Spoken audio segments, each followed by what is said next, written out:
Happy Monday, everybody. Welcome to the Brownwood Lions Coach Show here on KOXE. I'm Derek Stuckley, along with Brownwood Lions head football coach, athletic director Sammy Burnett.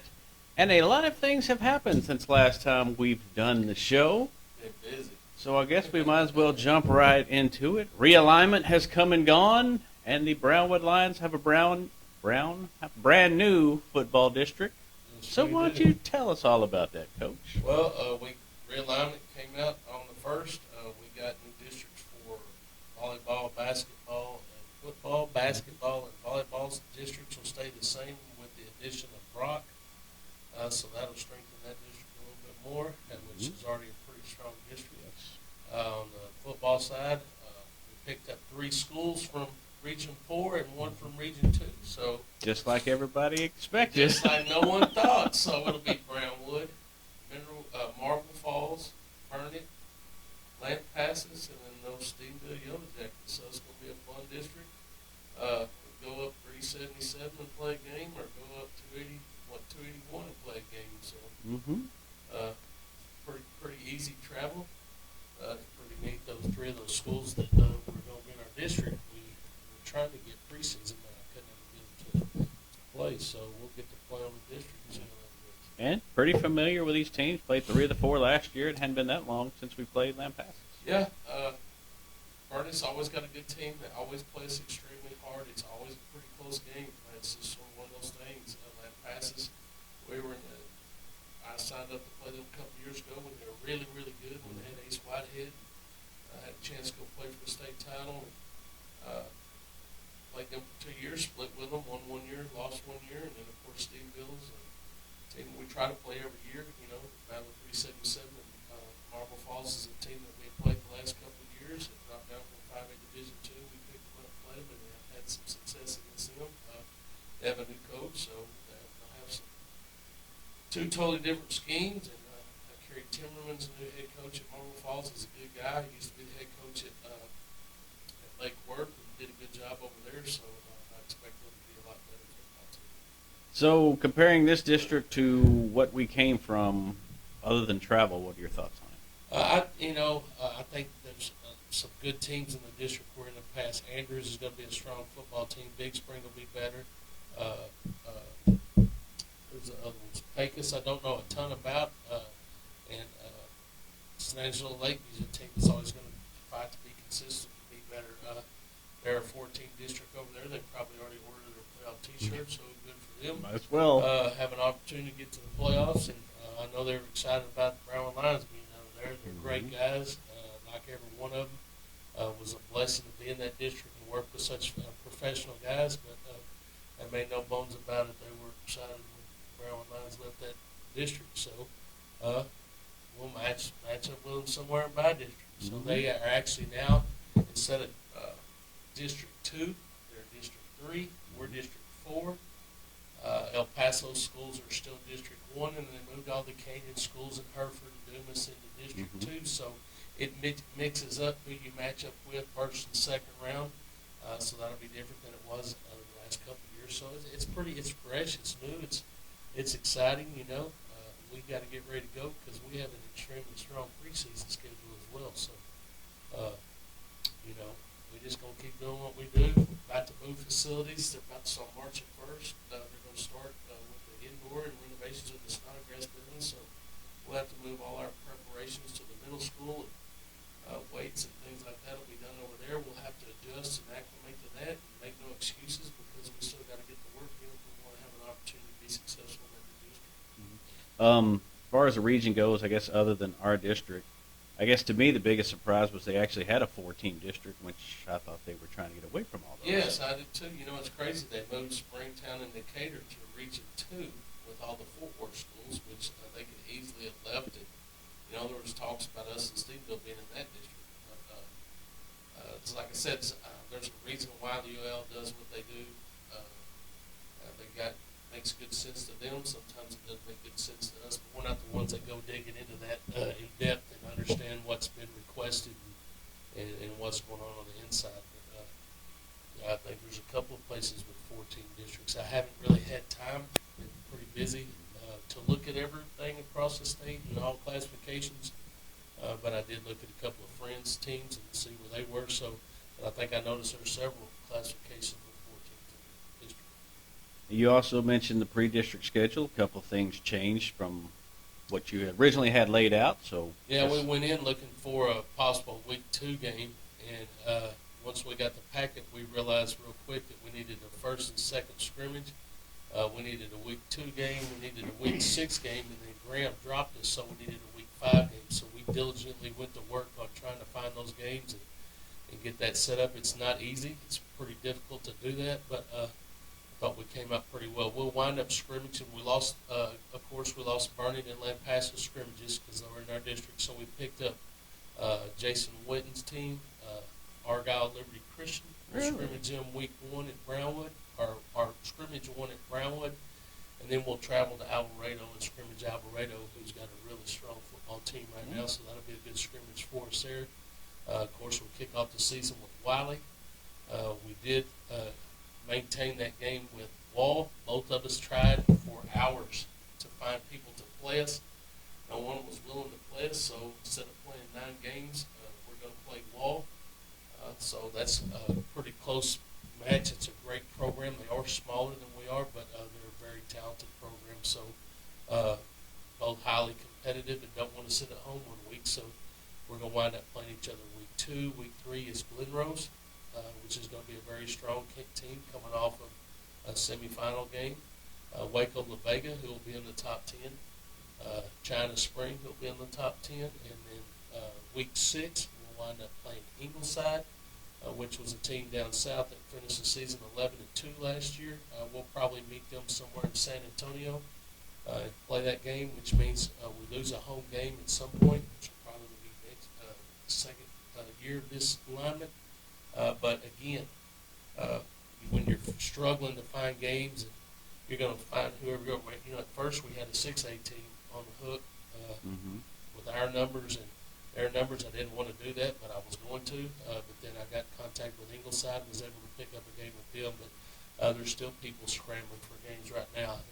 Some of them may get them set, some of them may not. So there's a time that you really don't have a choice. I mean, I've called everybody in West Texas. Just went all around the state. We're just going as hard as we can, trying to communicate. Coaches are talking to coaches. It's mass chaos. And sometimes you'll get in touch with them. Sometimes they won't answer your call. It's hard. Sometimes it's hard to find those games and people that want to play you. But we did get our schedule set. Is it exactly what we wanted? No, it's not exactly what I wanted. But I think it's a strong schedule. I think it's a good schedule. We can get through preseason healthy. Get a couple of wins, hopefully, get us ready to get prepared to play strong in district. I really believe the only way you have success in district play is to play teams that are better off, but that you think are as good or better than what you're going to play in district. I don't think we have a week off that will allow us, afford us the opportunity just to walk in and walk out with a victory. You're going to have to go in every one of them. Yeah, no. Touch base with you 2 or 3 times realignment day, and each time that week 6 opponent was somebody different until you finally got it locked in. You get it locked in. And, I mean, we're talking everywhere from Seminole to San Benito to Cuero. I mean, it was all over the state. So we're just trying to get them worked out and get someone to come in. We were talking with some Stephenville guys over at the ball game Friday night, and it looks like they're going to have to go out of state now for a week 6. And that's what I was fixing to do. I mean, you either go to Oklahoma or you go to New Mexico or somewhere and try to find a game. And Steveville's stance is right now they have a bye week 6. They also drew a bye week 7 when we drew for district alignment, a district order. Yeah. So they desperately need a week 6 game because they don't want 2 byes in a row. Right. I think Carthage wound up picking up San Benito, which is you're talking about way South Texas and way East Texas. So people are scrambling all over the place. You're talking about a 4A Division II school playing a 6A school, so in one of the best 6A schools in the valley. Well, then you had another meeting this weekend. We had a regional meeting, which was really good. A lot of guys there. We had that at Potosi Live and towards Abilene. Get caught up on information with legislation, what's going on with the vouchers and things like that, all the sessions that happened at the Capitol at Austin, which is really important information. Get to vote on positions. Had an opportunity to elect Kurt Cameron, our trainer, as the trainer of the year, and he was put up against another opponent from Iowa Park and was successful in winning that. So congratulations to Kurt. Now he'll go to the Texas High School Coaches Convention. We'll vote on the trainer of the year. So Kurt Cameron is Region 2 selection for trainer of the year. So well deserved. He does a phenomenal job for us. He's everywhere. Sometimes he frustrates me in the fact that I ask him a question about a kid, he tells me what I don't want to hear, and he's usually right. So I trust him in everything he does. He does a phenomenal job. He takes it serious. And our kids love him. So congratulations to Kurt Cameron as a nominee for trainer of the year for Texas High School Coaches. Congratulations, Doc. So what else is going on in the world of Brownwood Lions and Lady Lions? Oh, well, let's look at the schedule. It's a little lighter early in the week, but towards the end of the week it gets real thick. We had girls and boys basketball at Steenville last Friday. Neither one were victorious.